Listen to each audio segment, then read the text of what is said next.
sepenuhnya ke dalam tangan-Mu Tuhan. Kau gembala kami yang baik Tuhan.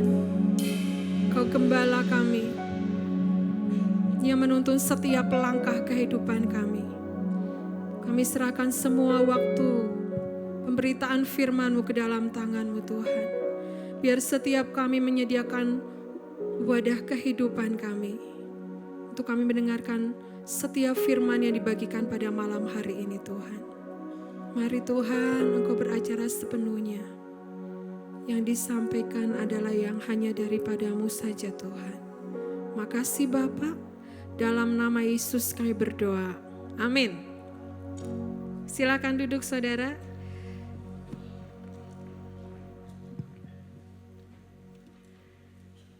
Tema kita adalah Jehovah Rohi. Tuhan adalah gembalaku. Tuhan adalah gembala yang baik. PPT-nya bisa PPT-nya bisa ditampilkan di sini enggak ya?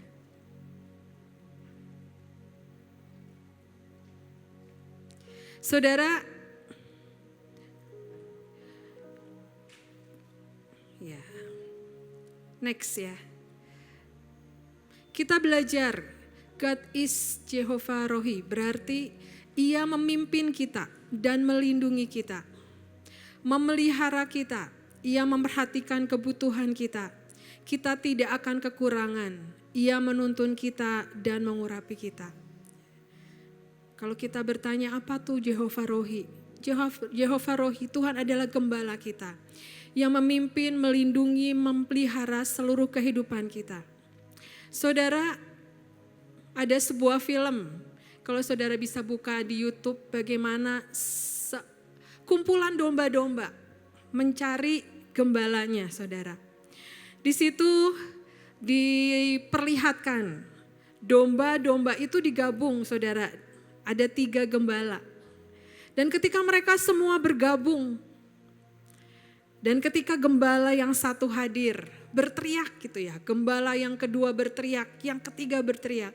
Mereka akan datang ke gembalanya masing-masing, saudara. Kalau ditukar dengan gembala yang lain, domba-domba itu gak bisa. Mereka hanya mendengar apa yang menjadi suara gembalanya. Domba-domba mencari suara gembalanya. Saudara, hari ini kita mau belajar. Mari kita mendengarkan suara gembala kita. Kalau kita melihat ya film itu, saudara bisa lihat di YouTube, saudara. Domba-domba itu ketika diteriakkan oleh gembalanya, mereka akan terus langsung berlari. Mereka akan langsung berlari dan mereka akan langsung berkerumun dengan gembalanya. Kalau ditukar dengan gembala yang lain, walaupun dengan mungkin pakaian yang lain, jubah yang sama ataupun gimana, mereka nggak bisa, saudara. Mereka hanya mendengarkan apa yang menjadi suara gembalanya. Hari ini, saudara, kita mau belajar, ya. Next, kita belajar mendengar suaranya, ya, dari Yohanes 10 ayat 3b sampai 5. Domba-domba mendengarkan suaranya dan ia memanggil domba-dombanya masing-masing menurut namanya dan menuntunnya keluar. Jika semua dombanya telah dibawanya keluar, ia berjalan di depan mereka dan domba-domba itu mengikuti dia. Karena mereka mengenal namanya, tetapi seorang asing pasti tidak mereka ikuti. Malah mereka lari daripadanya karena suara orang-orang asing tidak mereka kenal. Saudara, ini ada beberapa contoh gambar ya saudara ya. Ketika kerbau diminta oleh pengangonnya gitu ya, di belakangnya bagaimana mereka maju gitu ya. Kerbau ini maju, mereka dipecut gitu saudara. Ketika kuda harus dinaiki, ya, bawa pecutan juga. Dan ketika bebek ini saudara ya, bebek gembalanya ada di belakangnya saudara, tapi berbeda dengan domba. Domba itu gembala akan ada di depan dan semua domba-domba akan mengikuti. Saudara, apa yang kita pelajari dari hal ini saudara? Tuhan mengingatkan adalah mari dengarkan suara yang menjadi suara Tuhan. Bagaimana aku mendengar suara Tuhan? Saudara, Setiap hari Tuhan banyak berbicara dengan kita. Tapi apa yang menutup semua apa yang kita bisa dengar dari Tuhan? Kebisingan-kebisingan dari luar yang membuat kita tidak bisa mendengar suara Tuhan. Saudara, ketika seekor domba dan ada gembalanya, ya 1-2 ekor ataupun banyak domba-domba. Domba-domba ini dikatakan mendengar suaranya. Saudara, saya mau tanya dulu nih. Siapa yang dari kita membaca Alkitab sudah dari Kejadian sampai Wahyu? Coba angkat tangan. Yang sudah membaca Alkitab dari Kejadian sampai Wahyu. Saudara, Tuhan mengingatkan bagaimana kita bisa mendengar suaranya. Kalau kita nggak membaca firman Tuhannya diloncat-loncat, saudara. Ya, pertama yang Tuhan ingatkan, bagaimana dengan kita membaca firman? Membaca firman, kita mendengar, kita membaca. Kita lihat, kita baca tokoh-tokoh firman Tuhan Alkitab. Yang mereka juga mengalami hal-hal dalam kehidupan mereka. Dan ketika mereka sebagai domba-dombanya Tuhan, mereka menuntaskan semuanya sampai garis akhir. Saudara, jangan sampai gini ya, ketika kita disuruh baca firman Tuhan, ya sekarang kan Alkitab ada di handphone ya saudara ya. Jangan sampai ketika suruh baca firman Tuhan, aku cari dulu nih, di download dulu Alkitabnya gitu ya. Saudara, Tuhan mengingatkan, setiap hari di setiap doa pagi, ayo banyak membaca firman Tuhan. Kita mendengar suaranya. Domba dan gembala punya komunikasi berapa saudara? 1 arah atau 2 arah? 2 arah ya. Gembala menyatakan pribadinya dan domba akan nurut apa yang menjadi perkataan dari gembalanya. Saudara, kita mau belajar ya, kita mau belajar dari Saulus, saudara. Kita baca Kisah Para Rasul 8 ayat 1b sampai 3 ya, penganiayaan terhadap jemaat di Yerusalem. Pada waktu itu mulailah penganiayaan yang hebat terhadap jemaat di Yerusalem. Mereka semua kecuali rasul-rasul tersebar ke seluruh daerah Yudea dan Samaria. Orang-orang saleh menguburkan mayat Stefanus serta meratapinya dengan sangat. Tetapi Saulus berusaha membinasakan jemaat itu, dan ia memasuki rumah demi rumah dan menyeret laki-laki dan perempuan keluar dan menyerahkan mereka untuk dimasukkan ke dalam penjara. Saudara, kita membaca dalam firman Tuhan cerita tentang Saulus, saudara, di mana dikatakan Saulus itu menganiaya orang-orang yang percaya kepada Tuhan. Dikatakan tadi di dalam firman-Nya ya, mereka dipenjarakan, mereka teraniaya dengan Saulus, saudara. Dan sekarang kita mau baca yang berikutnya, saudara. Kita baca dari Kisah Para Rasul 9 ayat 1 sampai 6. Sementara itu berkobar-kobar hati Saulus untuk mengancam dan membunuh murid-murid Tuhan. Ia menghadap imam besar dan meminta surat kuasa daripadanya untuk dibawa kepada majelis-majelis Yahudi di Damsyik, supaya jika ia menemukan laki-laki atau perempuan yang mengikuti jalan Tuhan, ia menangkap mereka dan membawa mereka ke Yerusalem. Dalam perjalanannya ke Damsyik, ketika ia sudah dekat kota itu, tiba-tiba cahaya memancar dari langit mengelilingi dia. Ia rebah ke tanah dan kedengaranlah olehnya suatu suara yang berkata kepadanya, "Saulus, Saulus, mengapa engkau menganiaya aku?" Jawab Saulus, "Siapakah engkau Tuhan?" Katanya, "Akulah Yesus yang kau aniaya itu. Tetapi bangunlah dan pergilah ke dalam kota. Di sana akan dikatakan kepadamu apa yang harus kau perbuat." Saudara, dari terjemahan New King James dikatakan, dan dia bertanya, ayat 5, dan dia bertanya, "Siapakah engkau Tuhan?" Lalu Tuhan berkata, "Akulah Yesus yang kamu aniaya. Sulit bagimu untuk menendang tongkat pemukul." Maka dia gemetar dan heran dan berkata, "Tuhan, apa yang engkau ingin aku lakukan?" Lalu Tuhan berkata kepadanya, "Bangunlah dan masuklah ke dalam kota dan kamu akan diberitahu apa yang harus kamu lakukan. Saudara, ada sesuatu yang lebih dijelaskan dalam terjemahan New King James. Saudara, dikatakan apa? Dikatakan ketika Saulus bertanya, siapakah engkau Tuhan? Lalu Tuhan berkata, akulah Yesus yang kamu aniaya. Dikatakan di ayat 6 apa saudara? Maka dia gemetar dan heran dan berkata, Tuhan, apa yang engkau ingin aku lakukan? Saudara, ketika dia bertanya, siapa engkau Tuhan? Saulus belum mengerti ini suara gembalanya. Tapi ketika Tuhan berkata, akulah yang engkau aniaya. Saudara, dikatakan apa? Dengan gemetar dan heran dan berkata, Tuhan, apa yang engkau ingin aku lakukan? Saudara melihat ada suatu perbedaan yang terjadi, saudara. Ketika Saulus mengerti Tuhan adalah gembalanya. Tuhan adalah Yesus yang dia aniaya. Dia gemetar dalam menghadapinya. Saudara, sebuah pewahyuan yang mengatakan apa saudara? Bukan lagi Saulus berkata, aku ingin melakukan ini, aku ingin melakukan itu. Tapi yang terjadi adalah apa? Ketika dia mengenal Tuhannya, apa yang harus aku perbuat? Bagaimana saudara dengan seluruh kehidupan kita?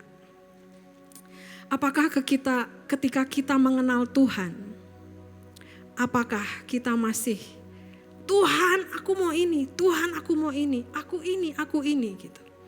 Apakah ada sesuatu yang berubah dalam kehidupan kita? Dan kita bertanya seperti Saulus, apa yang harus aku lakukan?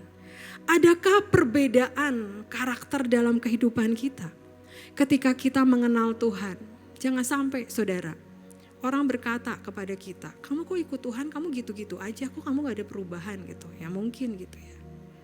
Tapi ketika Tuhan berkata, ya, Saulus, dia berkata, Tuhan, apa yang engkau ingin aku lakukan? Saudara, kalau saudara baca ya di dalam Kisah Para Rasul, ayat selanjutnya saudara, Ananias berkata, ketika Ananias dikasih tahu Tuhan, ayo doakan Saulus. Ya saudara bisa baca lengkap gitu ya. Ananias berkata, ia telah melakukan banyak kejahatan pada orang kudusmu. Tapi saudara, ketika Saulus datang kepada Tuhan dengan gemetar dan hati yang benar-benar, siapakah engkau Tuhan? Dan aku mau ikut apa yang engkau lakukan. Di dalam Kisah Para Rasul 9 ayat 15 dikatakan, tetapi firman Tuhan kepadanya, pergilah sebab orang ini adalah alat pilihan bagiku untuk memberitakan namaku kepada bangsa-bangsa lain, serta raja-raja dan orang-orang Israel. Saudara, ada sesuatu yang berubah dalam kehidupan Saulus ketika dia mengenal Tuhan, ketika dia mengenal gembalanya, saudara. Ada sesuatu yang berubah dalam hidupnya sehingga Tuhan berkata, dia akan dipakai Tuhan menjadi alatnya untuk memberitakan firman Tuhan kepada bangsa-bangsa. Saudara, dari ayat ini kita bisa belajar, Tuhan bisa memakai setiap kita apapun yang menjadi keadaan kita. Asal kita apa saudara? Yuk nurut dengan apa yang menjadi keinginan Tuhan. Saudara, kadang keinginan kita dan keinginan Tuhan berbeda. Kita pengennya mengatur Tuhan. Aku pengennya gini, aku pengennya gini gitu ya. Tapi rencana kita adalah bukan rencana Tuhan. Rencana Tuhan adalah rencana yang terbaik saudara. Kadang kita pengennya gini, pengennya langsung tak gitu ya. Tapi kok Tuhan gak terjadi? Tapi setelah itu baru kita dibukakan, oh ini ternyata jalan keluarnya yang Tuhan udah siapkan. Saudara, dari ayat ini kita belajar juga saudara. Tuhan gak pernah meminta kita dari apa yang kita gak ada, yang gak punya. Misalnya gitu ya, kita disuruh Tuhan ya, nak lakukan sesuatu, pasti kita diperlengkapi saudara. Walaupun kadang kita bilang gini, aku gak bisa, aku gak mampu. Tapi firman Tuhan berkata apa? Yuk nurut dengan apa yang menjadi perintah gembala. Pasti Tuhan buka jalan buat semua apa yang menjadi pergumulan kita. Buat semua apa yang kita hadapi. Saudara, kita mau belajar yang berikutnya. Poin kedua, saudara. Yang kedua adalah ketika Tuhan menjadi gembala kita, jangan kita menjadi orang yang tawar hati. Kita mau baca, slide-nya bisa ditampilkan. Ya. Saudara Daud pada saat menulis kitab Mazmur 23, tidak berada dalam keadaan yang baik atau diberkati. Kitab Mazmur 23 ini ditulis pada saat Raja Daud sedang menghadapi pemberontakan dari Absalom, putra sulungnya yang dikasihinya. Saudara, ketika pada waktu Daud menciptakan Mazmur 23, saya baca ya, saya cari kapan Daud menulis Mazmur 23. Ketika dia menghadapi anaknya Absalom, saudara. Daud bisa melakukan banyak hal karena Daud sebagai raja. Dia bisa memutuskan banyak hal. Tapi dia memilih, saudara, pada waktu itu dia pergi ke sebuah padang. Dan dia menciptakan Mazmur 23. Saudara, beberapa hari yang lalu, saudara, Tuhan mengajarkan kepada saya satu hal, saudara. Hatimu tuh condong kemana? Saya sampai merenungkan, saudara, sepanjang hari. Karena saya mendapatkan sesuatu, ini kayaknya Tuhan gak suka saya melakukan ini. Tuhan gak suka saya berpikir seperti ini gitu ya. Tuhan katakan, nak, aku adalah gembala yang baik. Tapi terkadang ketika kita mengalami, saudara, satu hal yang kita gak suka dalam kehidupan kita. Hati kita condong ke siapa, saudara? Hati kita condong ke Tuhan? Atau hati kita condong ke masalah kita? Dan kita menjadi kecewa.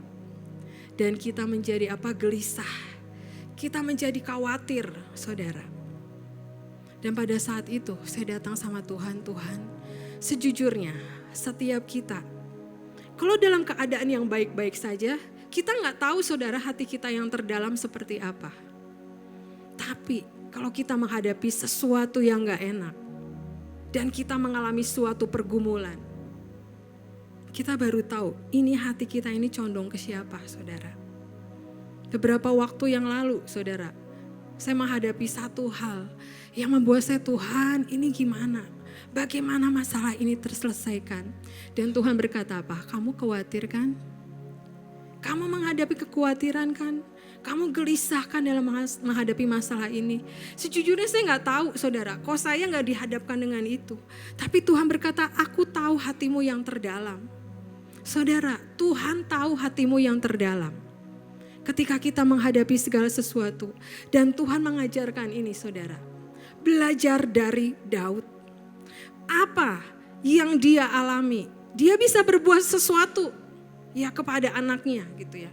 Ketika sesuatu terjadi kepada Absalom, tapi dia lebih memilih membuat apa, saudara? Mazmur 23. Tuhan adalah gembalaku, takkan kekurangan aku. Saudara, bisa enggak dalam suatu keadaan yang membuat kita enggak enak, kita confess seperti Daud? Bisa enggak, saudara? Ya, kita jawab di hati kita masing-masing ya. Tapi hari ini Tuhan mengajarkan, mari kita belajar. Hati kita ini loh, hidup kita ini, ayo tertuju sama Tuhan. Apapun yang terjadi, Tuhan, Engkau jalan keluar buat seluruh kehidupanku. Engkau jalan keluar buat semuanya, walaupun saudara mungkin saudara berkata, hari ini aku belum melihat titik terangnya. Tapi ketika kita bersandar sama Tuhan sepenuhnya, saya sangat percaya hari-hari yang kita lalui setiap hari adalah anugerah, benar gak, saudara? Ya, anugerah, benar kan? Apapun yang kita hadapi, kita bisa bangun pagi, kita bisa sehat, kita bisa memuji, menyembah Tuhan. Bisa slide-nya ditampilkan kembali? Dikatakan pada Mazmur 42 ayat 12, saudara. Mengapa engkau tertekan, hai jiwaku? Dan mengapa engkau gelisah di dalam diriku? Berharaplah kepada Allah, sebab aku bersyukur lagi kepadanya, penolongku dan Allahku. Saudara, di ayat ini Daud berkata kepada jiwanya, mengapa engkau tertekan, hai jiwaku? Dan mengapa engkau gelisah di dalam diriku? Daud menguatkan imannya. Daud menguatkan imannya sendiri, saudara. Dan Daud gak lari ke jalan yang lain, saudara. Walaupun pada saat itu ya dikatakan di 2 Samuel 17 ayat 24. Maka sampailah Daud ke Mahanaim ketika Absalom menyeberang sungai Yordan dan seluruh orang Israel yang menyertainya. Dan di ayat 29 dikatakan madu, dadi, kambing domba dan keju lembu bagi Daud dan bagi rakyat yang bersama-sama dengan dia untuk dimakan. Sebab kata mereka, rakyat ini tentu telah menjadi lapar, lelah dan haus di padang gurun. Daud diikuti oleh pasukannya. Tapi sekali lagi Daud tidak mengeluh. Tapi Daud menciptakan Mazmur 23 ada dalam kehidupannya. Saudara, ada sebuah kesaksian, saya baca sebuah kesaksian, saudara. Ini terjadi udah lama. Kesaksian itu, saudara, pada waktu suasana perang dunia kedua. Dikatakan anak-anak yang ditawan oleh musuh dilepaskan, saudara. Karena mereka menderita kelaparan, mereka kurang gizi. Jadi akhirnya mereka ditampung di satu tempat. Pokoknya tempat itu tempat yang sangat nyaman. Tempat yang sangat menjamin mereka untuk mereka bisa untuk jadi lebih baik. Tapi ketika pada malam hari mereka tertidur, saudara, mereka gak bisa tidur. Mereka gelisah. Sampai dokter-dokter dan perawat yang di sana mereka udah dibawa ke tempat yang terbaik. Tapi kenapa mereka terus gelisah? Akhirnya diteliti, saudara. Diteliti satu hari demi hari satu hari. Ada seseorang yang menyarankan, ya, bagaimana kalau setiap makan, setiap tidur mereka dikasih sepotong roti di tangannya. Dan akhirnya mereka mencoba, saudara, di tangannya dikasih sepotong roti. Semua anak-anak sebagian besar bisa tidur dengan nyenyak. Saudara tahu kenapa? Karena mereka berpikir ketika mereka mengalami masa di dalam peperangan, ada ketidaknyamanan, dan mereka berpikir apakah besok aku bisa makan.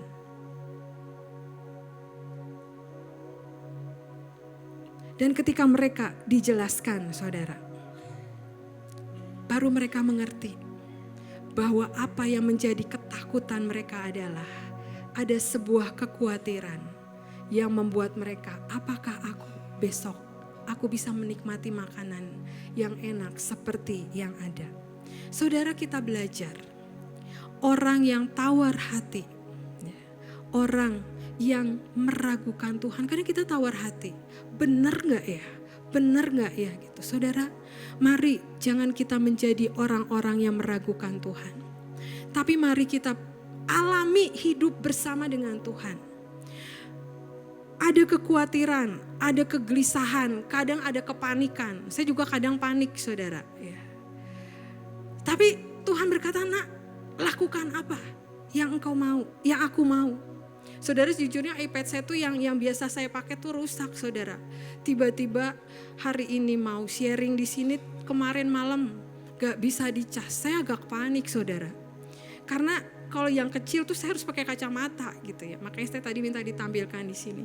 Tuhan berkata juga, kamu panik kan, kamu gelisah gak bisa baca iPad yang biasa gitu. Tapi Tuhan mengingatkan, nak, lakukan apa yang aku mau. Aku tuntun semuanya yang terbaik. Dan hari ini, saudara, kita mau belajar lagi ya. Dari Mazmur 23 ayat 4. Dikatakan, nah, sekalipun aku berjalan dalam lembah kekelaman, aku tidak takut bahaya. Sebab engkau besertaku, Gadamu dan tongkatmu itulah yang menghibur aku. Dikatakan, seorang gembala selalu membawa tongkat gembala pada saat menggembalakan domba-dombanya. Tongkat ini dipakai mendekatkan domba-domba dengan gembalanya, menuntun pada jalan yang benar atau menyelamatkannya dari kesulitan. Yang berikutnya. Next. Ya. Saudara, di sini dikatakan, tongkat itu dikalungkan menarik saudara. Untuk apa? Untuk masuk dalam barisan jika ada domba yang berjalan keluar dari barisan atau gerombolan domba-domba. Domba yang berjalan sendiri keluar dari barisan akan cepat tersesat dan kemungkinan besar dapat dimakan oleh binatang buas. Saudara, dikatakan ada tongkat. Ya, tongkat itu apa saudara?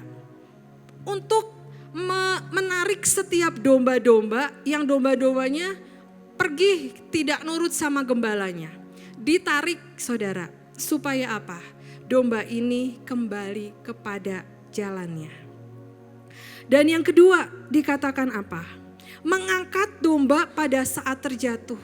Domba yang terjatuh terguling tidak dapat mengangkat dirinya sendiri. Dikatakan karena bentuk anatomi dari kaki domba yang berbeda dengan binatang memamah biak yang lain. Saudara, ya, dikatakan ada tongkat. Tongkat itu untuk membawa kita untuk terus seirama berjalan dengan Tuhan. Dikatakan di dalam ayat ini, sekalipun aku berjalan dalam lembah kekelaman. Di terjemahan yang lain dikatakan adalah apa? Melalui, yang berarti melewati. Ya, ada lembah, ada bukit dan bukit saudara. Melewati lembah. Tapi pada saat dilewati di lembah itu, seorang gembala akan terus berjaga-jaga untuk setiap domba-dombanya tidak bisa disentuh oleh binatang buas. Dan saudara dikatakan apa? Melewati. Berarti kan tidak tinggal di situ, tapi melewati untuk masuk, untuk naik ke tempat berikutnya. Dan gada, saudara, mendeteksi luka-luka pada tubuh ketika dalam bahaya. Gada dan tongkat mendidik setiap kita untuk kita tetap ada di jalannya Tuhan. Mungkin kita berkata, didikan Tuhan itu gak enak.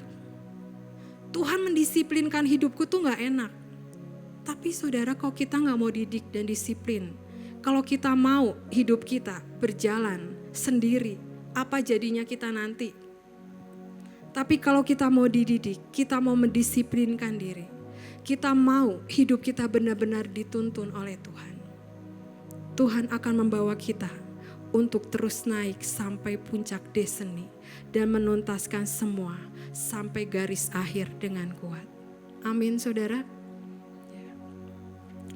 Kuncinya hanya satu, ya, berikan dirimu digembalakan oleh Tuhan.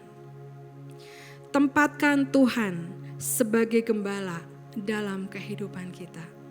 Ada sebuah lagu saudara, Tuhan adalah gembalaku. Kita mau nyanyikan itu, ya.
Namanya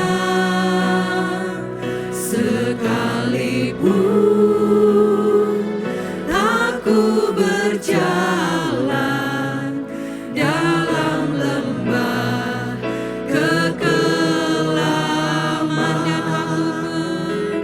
dan aku pun akan diam dalam rumah Tuhan sepanjang masa. Saudara, ini janji Tuhan buat seluruh kehidupan kita. Mazmur 23 setiap doa pagi dibacakan, saudara. Pasti saudara hafal kan? Saudara membacanya dengan apa? Dengan sesuatu yang biasa. Atau saudara terima dengan yang ilahi yang daripada Tuhan terjadi dalam kehidupanku. Tuhan adalah gembalaku, takkan kekurangan aku. Ia membaringkan aku di padang yang berumput hijau. Yang menjadi kerinduan Tuhan buat setiap kita adalah yang terbaik. Kita punya hubungan dua arah dengan Tuhan. Tapi ketika Tuhan menginginkan kita melakukan sesuatu, apakah kita udah punya hati yang nurut sama Tuhan?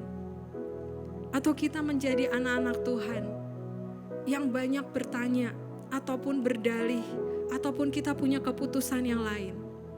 Mari saudara, hari ini kita belajar. Saya ingat kalau Pak Daniel dulu ngomong gini, udah nurut aja sama yang Tuhan mau. Percaya Tuhan tuh pasti perlengkapi. Saya masih ingat saudara, ada beberapa waktu yang lalu ini saya pernah kesaksian. Ada sesuatu yang saya inginkan dan rindukan. Tapi saya berpikir gini, harganya tak terjangkau, harganya cukup mahal saudara. Saya masih ingat waktu itu di pesawat, beliau berkata, satu hari nanti engkau pasti memiliki. Kuncinya apa? Nurut sama Tuhan. Lakuin apa yang Tuhan mau. Dengan secara sederhana. Ya, beliau berkata. Dan saya gak pernah memikirkannya lagi saudara. Tiba-tiba satu saat barang itu datang ke rumah. Dikirim saudara. Dan saya berkata, ini bukan mimpi kan? Ini benar-benar terjadi. Dan Tuhan menjawab, nak, aku memberikan tepat pada waktunya. Dan setiap kita saudara, seperti tadi dikatakan, mendengar suaranya. Mari kita buka telinga rohani kita untuk mendengar suara Tuhan. Ketika Tuhan berkata, nak, lepaskan semua yang menjerat. Lepaskan, belajar semua kelemahan-kelemahanmu. Ya kita jangan belajar atau kita jangan mendekati. Ya, dengan semua kelemahan-kelemahan itu yang membuat kita jatuh. Kita jauhkan semua. Saya masih ingat ya, Pak Daniel itu dulu suka nonton, saudara, sangat suka nonton. Tapi mungkin satu hari Tuhan menegur dia. Ya, kalau dulu kan ada itu saudara, DVD ya saudara. Dia suka membeli banyak. Ketika gak pelayanan dia nonton di rumah. Tapi satu saat dia mengambil sebuah keputusan. Semua DVD-nya dimasukin ke dalam kontainer saudara. Dia beli rantai dan dia gembok saudara. Dan kuncinya dia simpan di mana. Dia bilang gini, hari ini aku mau berikan seluruh kehidupanku. Ketika Tuhan meminta sesuatu, aku mau belajar berikan yang terbaik buat Tuhan. Dan saudara, Pak Daniel itu gak suka baca buku. Ya, dia lebih senang mendengarkan khotbah. Tapi satu saat Tuhan berkata, baca buku yang banyak gitu ya. Saudara, dia mengumpulkan, dia beli di online buku. Buku Yohanes, buku Lukas, buku Matius gitu. Saya berkata, kapan dibacanya gitu ya. Terus dia bilang ini, saya udah baca setengah. Ternyata sulit juga ya membaca. Lebih enak mendengarkan khotbah. Tapi Tuhan meminta saya untuk membaca. Dan dia baca saudara. Saya belajar ada sebuah teladan yang diajarkan. Ketika Tuhan ingin kita melakukan sesuatu, yuk lakukan dengan sebuah hati yang tulus. Dengan sebuah hati yang aku mengasihi Engkau Tuhan. Aku mau melakukan apa yang Engkau mau. Apapun yang kita hadapi ya saudara. Kepada orang yang kita cintai, kita bisa melakukan banyak hal, benar gak saudara? Ya kan? Ya mungkin anak kita, suami, istri, kita bisa berikan. Ini loh yang aku punya. Apa yang mereka minta bisa kita lakukan dengan sebuah hati yang mengasihi. Malam ini kita belajar mendengar suaranya. Lakukan apa yang Tuhan mau. Dan yang kedua yang Tuhan ingatkan, jangan tawar hati. Setiap kita pernah mengalami tawar hati. Ya mungkin hari-hari ini ada yang tawar hati. Firman-Nya berkata, Amsal 24 ayat 10. Jika engkau tawar hati pada masa kesesakan, kecillah kekuatanmu. Mari belajar seperti Daud. Mazmur 23 mendeklarasikan untuk membangkitkan iman kita. Membangkitkan cinta kita sama Tuhan. Sekalipun aku berjalan dalam lembah kekelaman, aku tidak takut bahaya sebab Tuhan besertaku. Saudara, ada tulisannya besar di belakang. Immanuel, Tuhan beserta dengan kita. Biar itu merema terjadi dalam kehidupan kita, bahwa Tuhan tidak akan meninggalkan kita. Amin.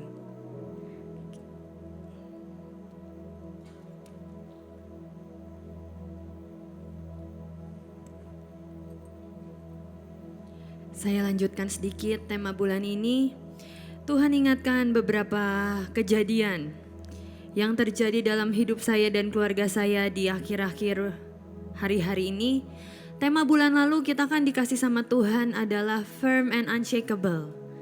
Saya percaya setiap firman, setiap tema yang Tuhan berikan bukan sebuah hal yang berlalu dengan sia-sia.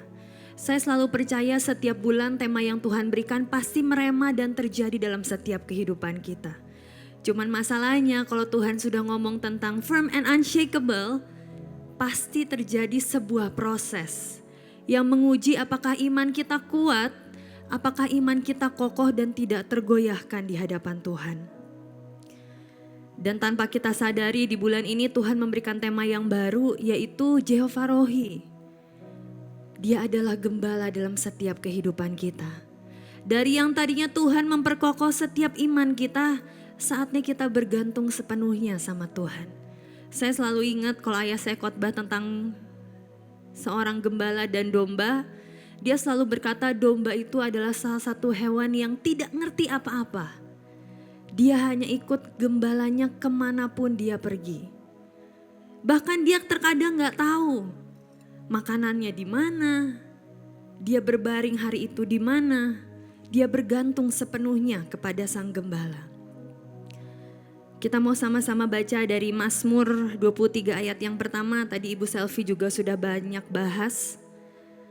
Saya mengalami sebuah kesaksian saudara. Jadi saya mau sharing hari ini tentang kesaksian itu. Dikatakan di Mazmur 23 ayat yang pertama, Tuhan adalah gembalaku, takkan kekurangan aku. Ya. Saya ambil versi Amplified. Di Amplified lebih jelas. Dikatakan the Lord is my shepherd. Apa yang dia lakukan? Pertama, to feed, memberikan makanan, mensuplai setiap kebutuhan kita. Yang kedua, to guide, menuntun setiap langkah kehidupan kita. Yang ketiga, to shield, memberikan perlindungan dalam kehidupan kita. Jadi bukan hanya seseorang yang memberikan kita makanan, tapi dia juga yang melindungi setiap kehidupan kita. Yang terakhir di kalimatnya adalah I shall not want. Bahkan sebelum terucap pun Tuhan sudah menyediakan semuanya. Dia tidak rela kita kekurangan sedikit pun. Saya mau kesaksian sedikit saudara. Tema bulan lalu kan yang tadi saya sudah katakan, iman yang kokoh dan tidak tergoyahkan. Singkat cerita bulan lalu selama seminggu Tuhan mengizinkan saya diopnam di rumah sakit saudara.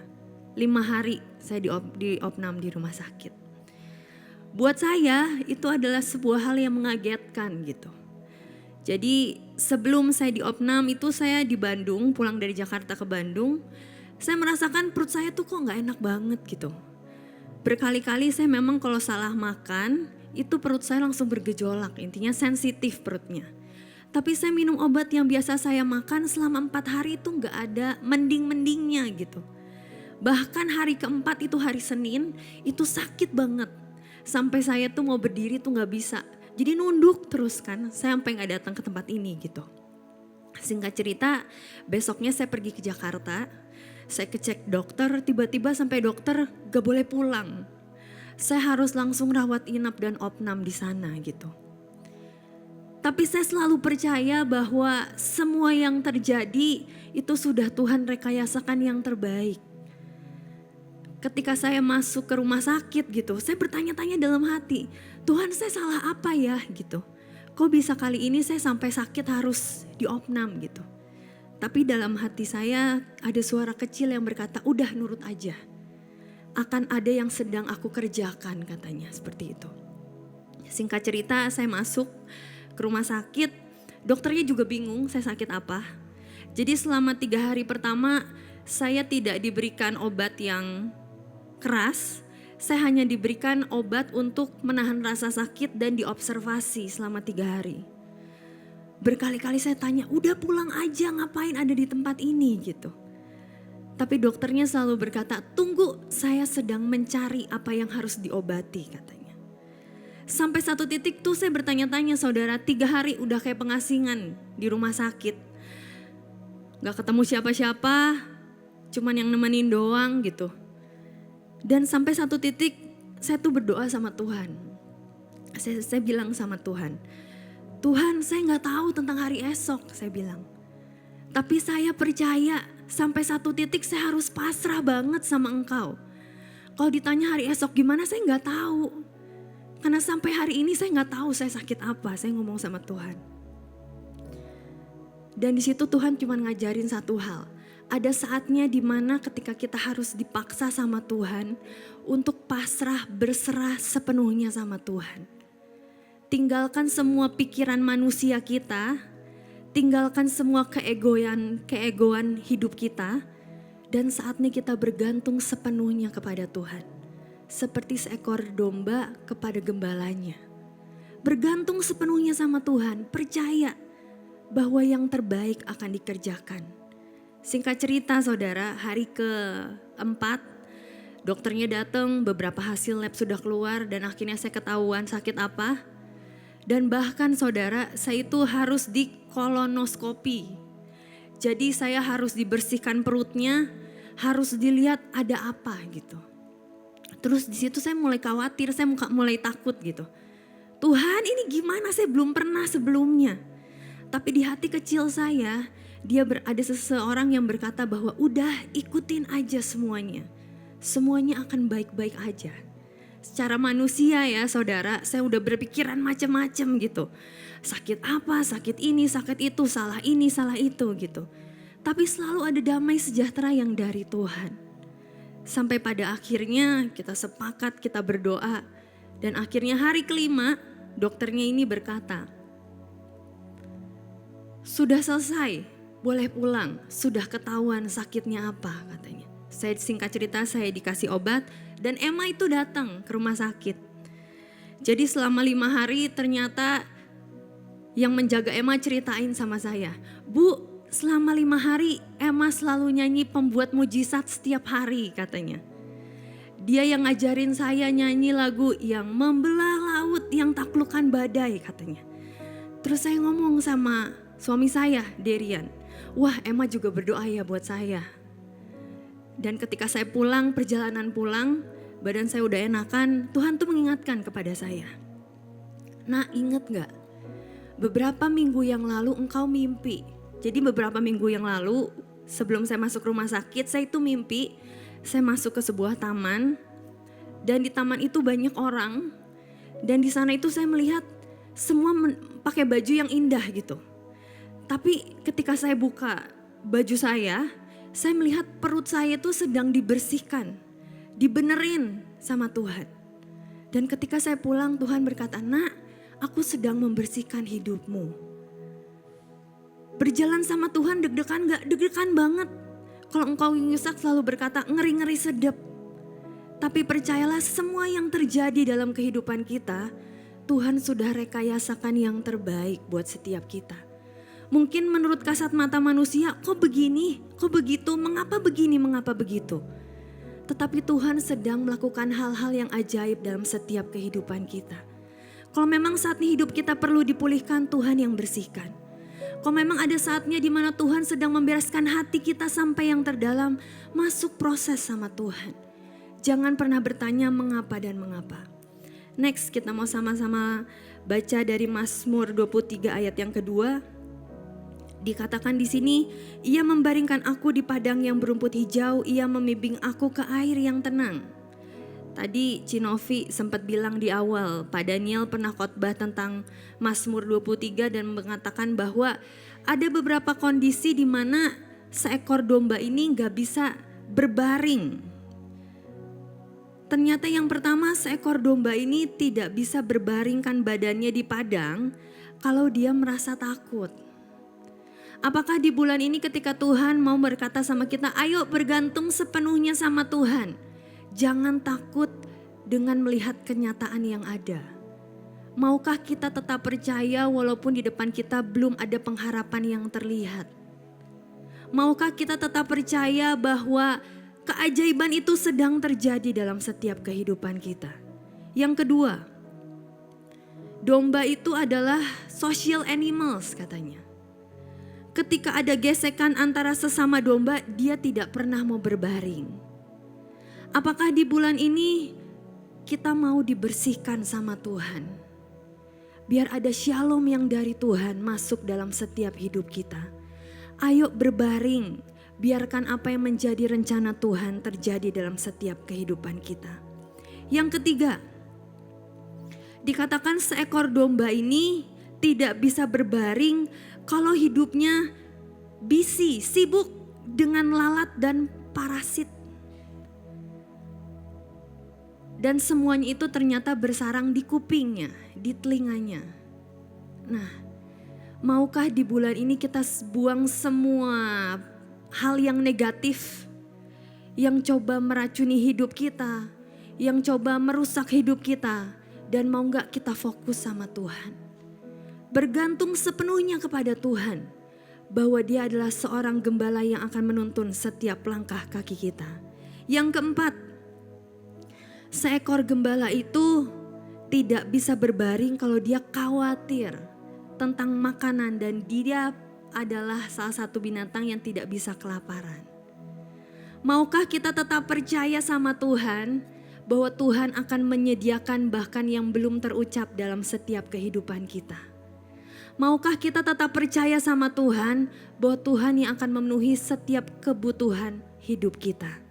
Mari bergantung sepenuhnya kepada Tuhan. Dan kita mau loncat ke ayat yang keempat. Di sini Tuhan terangkan kepada saya tentang Daud di Siklak, saudara. Di ayat yang keempat ini dikatakan dalam bahasa Indonesianya, sekalipun aku berjalan dalam lembah kekelaman, aku tidak takut bahaya, sebab Engkau besertaku. Gadamu dan tongkatmu itulah yang menghibur aku. Tadi Ibu Selvi sudah sempat sharing tentang gada dan tongkat, bahwa dia akan menjaga kehidupan kita. Tapi yang Tuhan terangkan kepada saya adalah kalimat yang ini, bahasa Inggrisnya di Amplified. Even though I walk through the sunless valley of the shadow of death. Dikatakan di sana sunless, gelap. Tuhan tidak pernah berjanji bahwa ketika kita menghidupi kekristenan di dalam Tuhan, kehidupan kita selalu baik-baik aja. Yang Dia janjikan adalah Allah Immanuel. Dia takkan pernah meninggalkan kita. Mungkin ada saat-saatnya di mana kita harus dimasukkan ke dalam the valley of death. Sebuah bukit yang sangat terpencil, sangat sempit, sangat gelap dan tidak terlihat ada pengharapan di sana. Tapi justru di sana Tuhan ingin menyatakan kemuliaan-Nya dalam setiap hidup kita. Cuman pertanyaannya, apakah kita masih bisa percaya sama Tuhan ketika Tuhan tempatkan kita di sana? Kita mau sama-sama buka di 1 Samuel 30 ayat pertama sampai yang ke-6 saya bacakan. Ketika Daud serta orang-orangnya sampai ke Siklak pada hari yang ketiga, orang Amalek telah menyerbu tanah Negeb dan Siklak. Siklak telah dikalahkan oleh mereka dan dibakar habis. Perempuan-perempuan dan semua orang yang ada di sana, tua dan muda, telah ditawan mereka dengan tidak membunuh seorang pun. Mereka menggiring sekaliannya, kemudian meneruskan perjalanannya. Ketika Daud dan orang-orangnya sampai ke kota itu, tampaklah kota itu terbakar habis. Dan istri mereka serta anak mereka yang laki-laki dan perempuan telah ditawan. Apa yang terjadi ketika Daud sampai di sana? Dia mendapati bahwa kotanya terbakar habis. Sudah terbakar habis, istri dan anak-anaknya pun tertawan. Lalu apa yang dilakukan Daud? Lalu menangislah Daud dan rakyat yang bersama-sama dengan dia itu dengan nyaring. Sampai mereka tidak kuat lagi menangis. Kalau saya baca di ayat ini, mereka sangat-sangat sedih. Kepedihan hatinya sampai puncak, sampai satu titik mereka tidak kuat lagi menangis. Juga kedua istri Daud ditawan, yakni Ahinoam perempuan Yisril dan Abigail bekas istri Nabal orang Karmel itu. Dan Daud sangat terjepit karena rakyat mengatakan hendak melempari dia dengan batu. Seluruh rakyat itu telah pedih hati masing-masing karena anaknya laki-laki dan perempuan. Tetapi Daud menguatkan kepercayaannya kepada Tuhan Allahnya. Kalau kita lihat Daud, saudara, semakin dia dihimpit, semakin dia terjepit, semakin dia ditekan, apa yang dia lakukan? Dia semakin memperkuat kepercayaannya kepada Allahnya. Pertanyaannya, saudara, terkadang kita berharap siklak yang kita punya itu tidak akan pernah dicuri oleh si jahat. Kita masih berharap sama Tuhan bahwa Dia akan melindungi apapun yang terjadi. Tetapi semua yang terjadi kita tidak pernah bisa pastikan itu ada dan jadi. Kalau kita diperhadapkan dengan sesuatu yang sama seperti Daud, apakah kita masih bisa menyembah Tuhan? Apakah kita masih bisa memperkuat kepercayaan kita sama Tuhan? Ataukah kita memilih untuk menjadi orang-orang yang apatis? Saya lihat ada sebuah cerita. Dikatakan ketika seseorang semakin dihimpit, kerohaniannya belum kuat, fondasinya goyah, dia memilih jalan yang salah. Jalan apa yang salah? Dia memilih untuk membius hatinya sehingga hati itu tidak dapat lagi merasakan rasa sakit. Lalu berusaha melanjutkan hidup dengan cara yang seringkali kita sebut rutinitas. Diperbanyak kesibukannya, tetapi hatinya tidak pernah diobati dan diberesi. Buat saya itu jalan yang salah. Karena jangan sampai satu titik itu seperti bom waktu. Dan dia akan menjadi seseorang yang meninggalkan semuanya. Dikatakan di sini, si jahat itu paling tidak suka dengan apa yang kita katakan pengharapan. Hati yang selalu mengasihi Tuhan dan antusias mengejar yang terbaik sama Tuhan. Saya diingatkan saudara, dulu ada yang pernah pergi ke Bahtera di Semarang, ada? Beberapa pernah pergi ya ke Semarang. Pernahkah kita ingat seberapa jauh cinta kita akan Tuhan?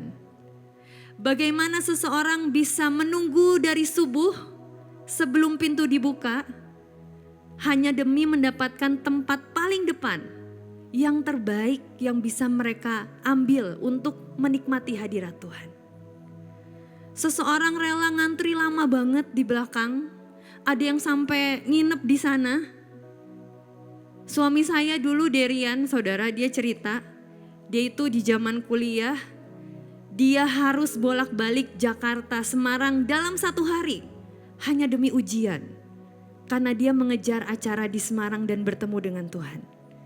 Tapi pertanyaannya saudara, apakah ketika itu ada di zaman sekarang, ketika Tuhan sudah bawa kita lebih dalam, Tuhan sudah bawa kita terbang semakin tinggi, masihkah kadar cinta mula-mula kita sama dengan apa yang kita punya dahulu kala? Seperti seseorang ketika dia sangat mencintai pasangannya pertama kali, dia rela melakukan apapun. Bahkan mungkin suruh bolak-balik Jakarta Bandung dalam waktu 1 hari dia rela. Tetapi ketika cinta itu sudah mulai luntur dengan semua yang kita lakukan, dia meninggalkan semuanya dan mengerjakan semuanya dengan apatis. Mari perbaiki hidup kita di hadapan Tuhan. Jangan sampai reaksi hidup kita salah. Ketika kita belajar dari Siklak tadi, ketika Daud sangat terjepit, bahkan dia hendak dilempari dengan batu oleh masyarakatnya. Apa yang dia lakukan? Dia tetap memperkuat kepercayaannya kepada Tuhan. Saya baca dari 1 Samuel 30 ayat yang ke-6 sampai yang ke-8. Dan Daud sangat terjepit karena rakyat mengatakan hendak melempari dia dengan batu. Seluruh rakyat itu telah pedih hati masing-masing karena anaknya laki-laki dan perempuan. Tetapi Daud menguatkan kepercayaannya kepada Tuhan Allahnya. Lalu Daud memberi perintah kepada Imam Abiatar bin Ahimelek, bawalah efod itu kepadaku. Maka Abiatar membawa efod itu kepada Daud.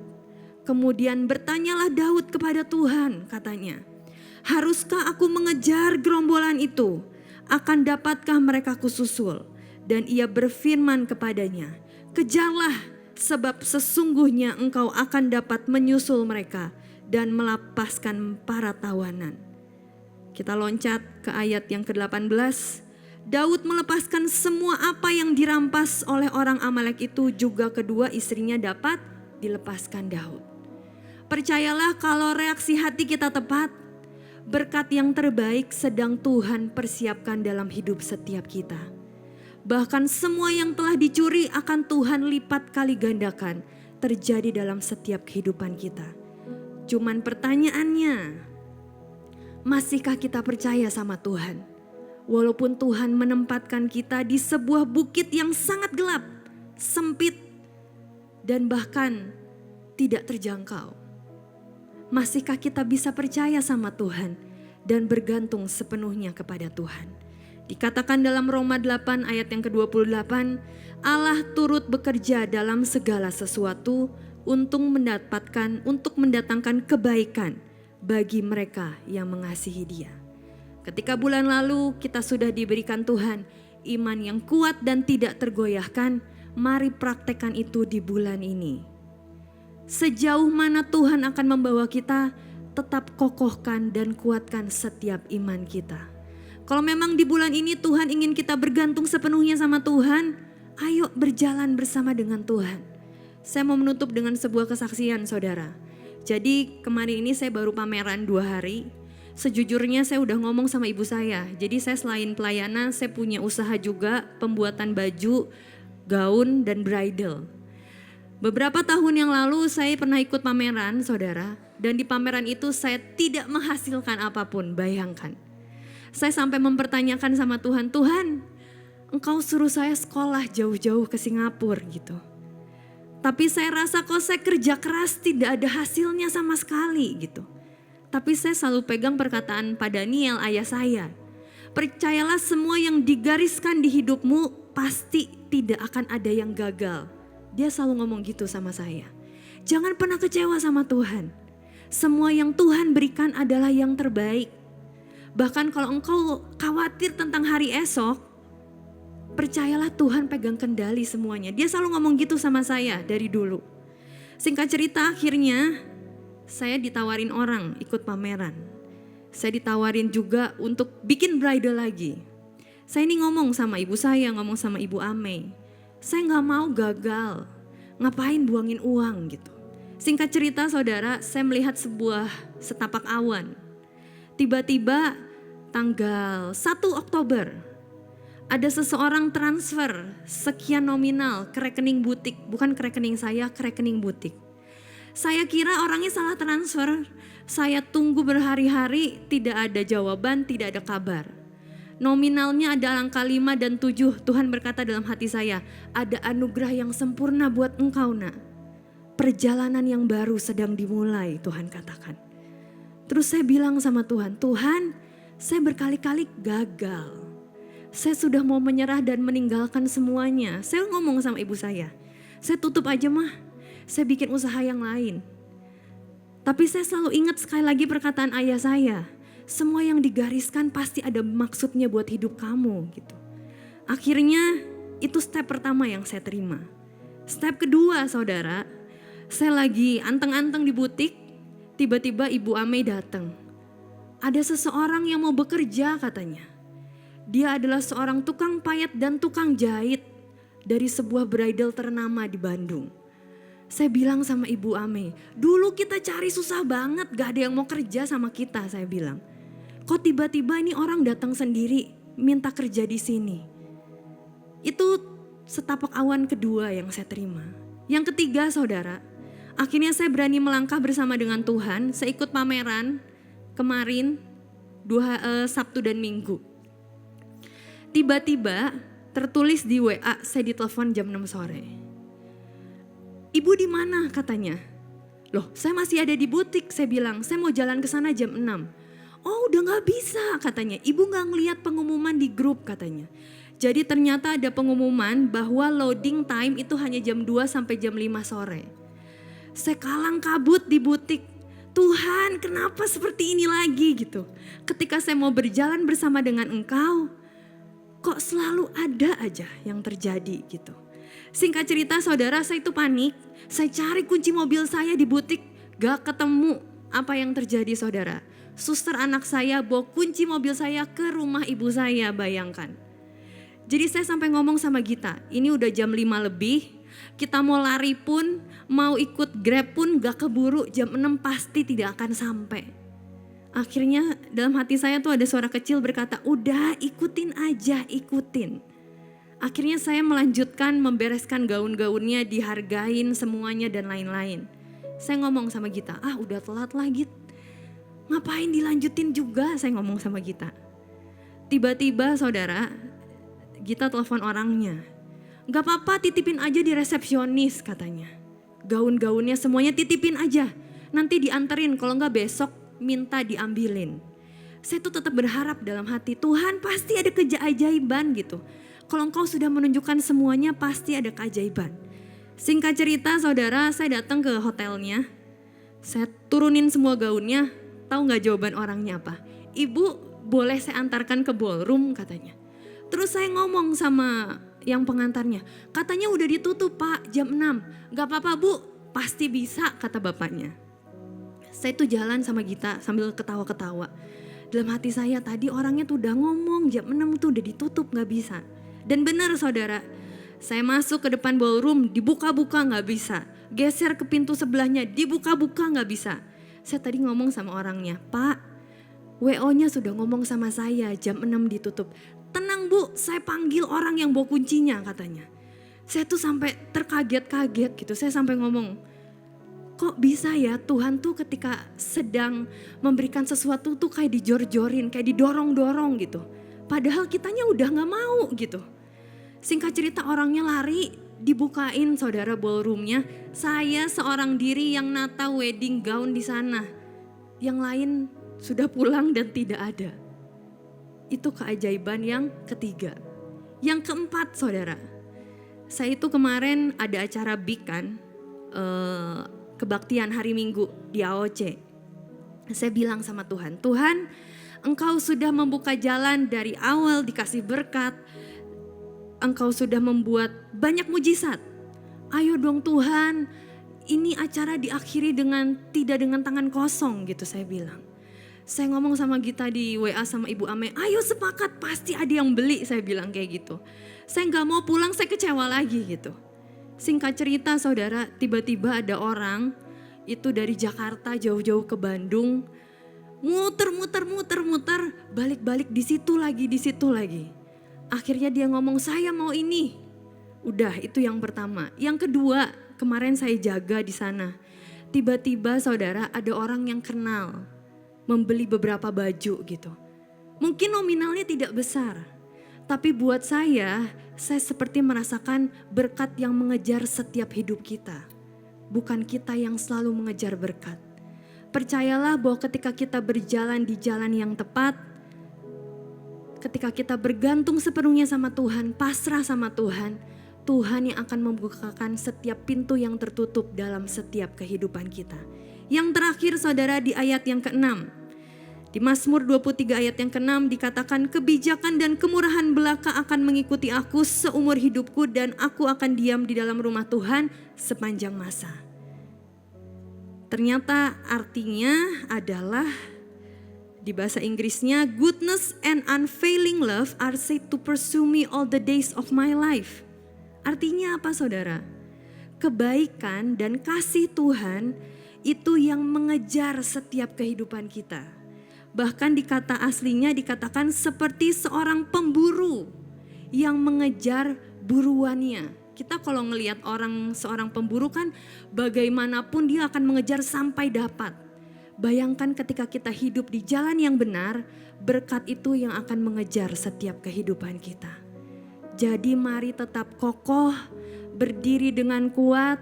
Tahun ini sudah mau berakhir, mari finish strong bersama dengan Tuhan. Kalau temanya sudah semakin kuat, iman yang tidak tergoyahkan, Tuhan adalah gembala setiap kehidupan kita. Mari jangan ada yang gugur di tengah jalan. Saya percaya rencana Tuhan sempurna terjadi dalam setiap kehidupan kita dan jadikan tema bulan ini merema dalam setiap kehidupan kita. Kita mau sama-sama bangkit berdiri, kita mau sama-sama nyanyikan Pembuat Mujizat.